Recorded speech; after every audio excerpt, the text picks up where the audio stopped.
এই যে বিগত দিনে আমরা প্রতিবাদ যখন করতে যেতাম, কোন অন্যায়ের প্রতিবাদ করতে গেলেই খালি উন্নয়নের গল্প শোনানো হতো। মনে নেই আপনাদের?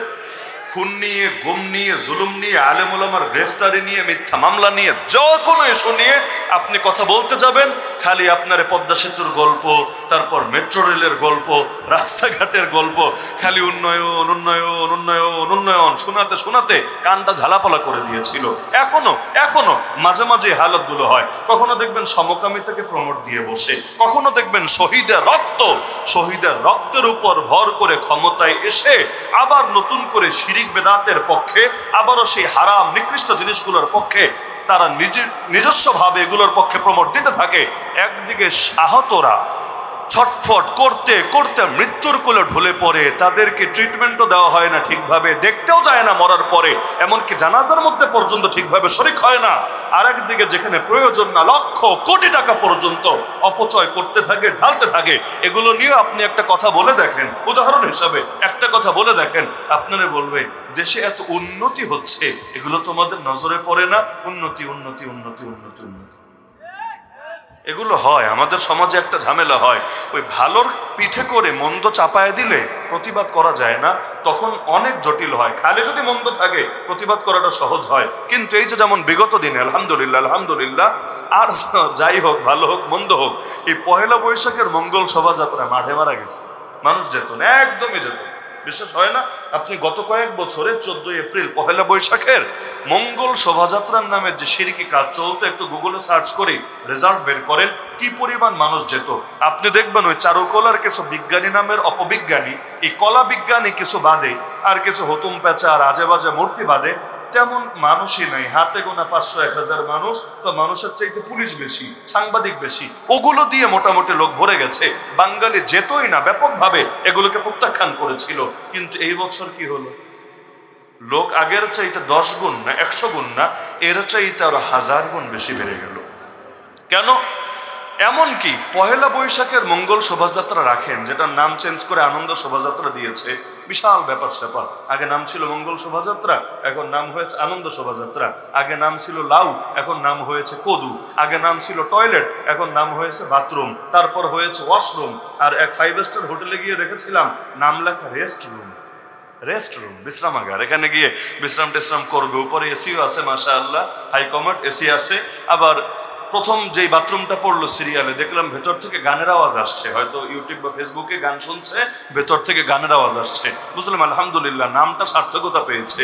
কারণ সেই টয়লেট থেকে বাথরুম, বাথরুম থেকে ওয়াশরুম, ওয়াশরুম থেকে রেস্টরুম, নামের তো একটা হক। রেস্টরুম কিছু রেস্ট না করলে চলে, 2 দিন পর নাম বেডরুমও হয়ে যেতে পারে, আল্লাহ ভালো জানে। তো নাম দিয়ে আগে বলতো সুদ খায়, এখন বলে ইন্টারেস্ট নেয়। আগে বলতো মদ খায়, এখন বলে ড্রিঙ্কস করে। আগে বলতো ছেলেটা মেয়েটা হারাম রিলেশনে আছে মানে জিনায় লিপ্ত আছে, চোখের জিনা, কানের জিনা, জবানের জিনা, দিলের জিনা, সবই তো জিনা। বিয়ে বহির্ভূত সম্পর্ক মানে জিনা। এখন সুন্দর সুন্দর শব্দ বলে, ক্রাশ খেয়েছে, প্রেমের বন্ধনে আছে, ভালোবাসার সম্পর্কে আছে, রিলেশনে আছে, লিভ টুগেদার করেছে, জিনা না লিভ টুগেদার করেছে। শব্দের মায়ের পেছেই হারামরে দিবে হালাল বানিয়ে। তো মঙ্গল শোভাযাত্রাই বলুক, আনন্দ শোভাযাত্রাই বলুক, বৃক্ষ তোমার নাম কি? মূর্তি তো দূর হয় নাই, গান বাজনা তো দূর হয় নাই, নারী পুরুষের ফ্রি মিক্সিং তো দূর হয় নাই, সর্বোপরি মুশরিকদের অনুসরণ তো বন্ধ হয় নাই, হিন্দুয়ানি কালচারকে সার্বজনীনতা দেওয়ার প্রচেষ্টা তো বন্ধ হয় নাই। তো বাঙালি সংস্কৃতির নামে, পুরাতন সংস্কৃতির নামে আমাদের উপর শিরকি সংস্কৃতি চাপায় দিবে। কারণ এটা তো সত্য। পেছনে ফিরে গেলে শিরকে পাওয়া যাবে। এই বাংলা ইসলাম ঢুকেছে কবে? যদি বলেন 500 বছর আগে, 700 বছর আগে, 800 বছর আগে, 1000 বছর আগে, তাহলে এর আগে শিরিক ছিল, পৌত্তলিকতা ছিল, মূর্তি পূজা ছিল, এটা তো মানাই লাগবে। তাহলে সনাতন মানে পুরাতন হলেই যদি ভালো হয়, তাহলে তো বহুত ভণ্ডামিরও ফিরে আনতে হবে। যেমন হুক্কা খাওয়া বাঙালির কত বছরের সংস্কৃতি, বাল্যবিবাহ করা বাঙালির কয় বছরের সংস্কৃতি। বাল্যবিবাহ মানুষ কত আগ থেকে করে বাংলার দেশে, 100 বছর আগে, 200 বছর আগে, 300 বছর আগে। এমনকি যাকে জাতির পিতা বলা হতো, daddy of the nation, papa of the nation, যার মূর্তি মানিকগঞ্জেও ছিল না? জাতির আব্বাজানের মূর্তি ছিল না? মানিকগঞ্জ শরীফের মধ্যে ছিল। ওই যার মূর্তি দিয়ে গোটা দেশ সয়লাভ করানো হয়েছিল, উনিও কিন্তু বাল্যবিবাহ করেছিল, যেটা ওনার নিজের লেখা বই অসমাপ্ত আত্মজীবনীর মধ্যেই আছে।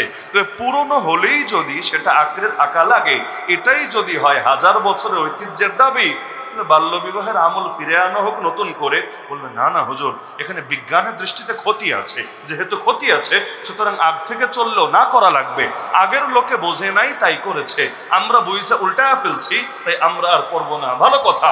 তার বিজ্ঞানের দৃষ্টিতে যেটা ক্ষতিকর সেটা করবা না, কিন্তু কোরআনের দৃষ্টিতে, হাদিসের দৃষ্টিতে, ইসলামের দৃষ্টিতে যেটা ক্ষতিকর সেটা ছাড়বা না।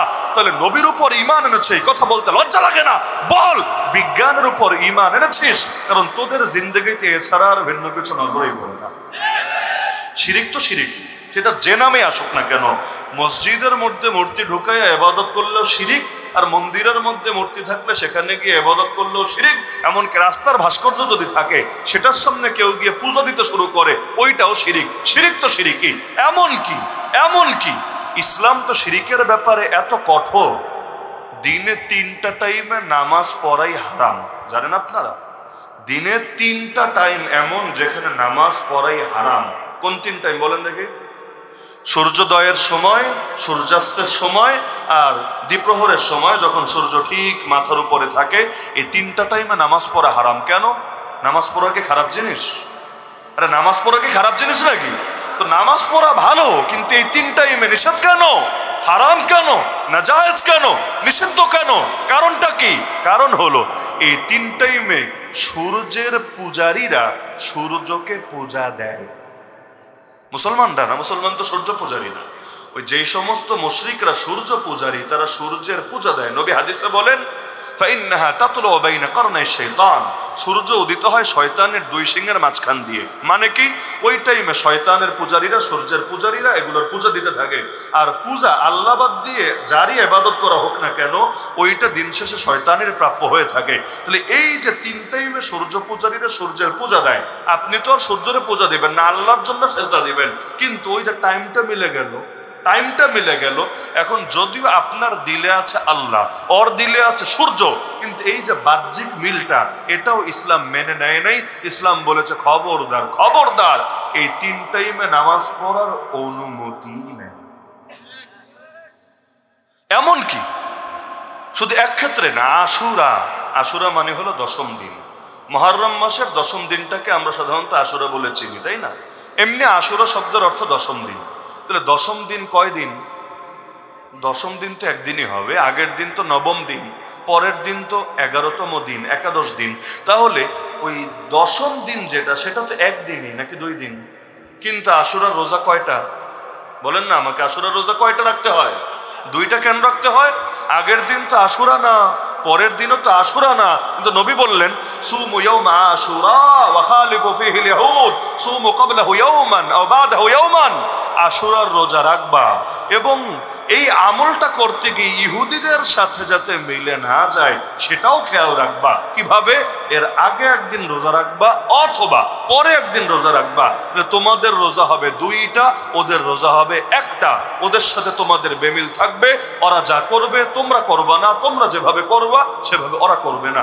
রোজা রাখা, রোজা লুডো খেলা, জুয়া খেলা, ফেসবুক চালানো না, সাধারণ রোজা রাখবে, ইবাদত, নেক আমল, সেটা পর্যন্ত করতে গিয়ে ইসলাম বলে দিল খবরদার, মিলে না যাতে ওদের সাথে, ওদের থেকে তোমাদের আলাদা থাকা লাগবে, তোমরা বাড়ায় দাও। ওরা যেহেতু একদিন রাখে, তোমরা বাড়ায় দাও, তাহলে ওদের থেকে আলাদা হবে। তাহলে এই হাদিসগুলো থেকে কি বুঝে আসে? আমাদের কাজগুলো বিজাতিদের সাথে মেলা উচিত নাকি আলাদা থাকা উচিত? যেমন মরার খাওয়ান 3 দিন, 10 দিন, 40 দিন, মানুষটা খাওয়ানোকে নিষেধ নাকি রে ভাই? খাওয়ালে তো সওয়াব হয় না, গুনাহ হয়। আপনারা বলেন মানুষকে খাওয়ালে সওয়াব হয় না গুনাহ হয়? অবশ্যই সওয়াব হয়, কোনো সন্দেহ নাই। তাহলে হুজুররা না করে কেন? হুজুরদেরকে পেট নাই, তাদেরকে ক্ষুধা নাই, তাদেরকে খেতে মন চায় না, তাদেরকে পয়সা পাতে জরুরত নাই, সব আছে, তাহলে তারা না করে কেন? কারণ এই কালচারটা, আদর্শটা হুজুরদের থেকে আসে নাই, নবী সাহাবীদের থেকে আসে নাই, এসেছে ওই বিজাতীয়দের থেকে। নরেন্দ্র মোদী, অমিত শাহরা যে জাতির অনুসারী, ওই জাতির থেকে। তো এখন ভাই তুমি যে নিয়তেই করো না কেন, কিন্তু এসেছে যেহেতু ওদের থেকে, তুমিও যখন করবা এটা কিন্তু ওদের সাথেই মিলে যাচ্ছে।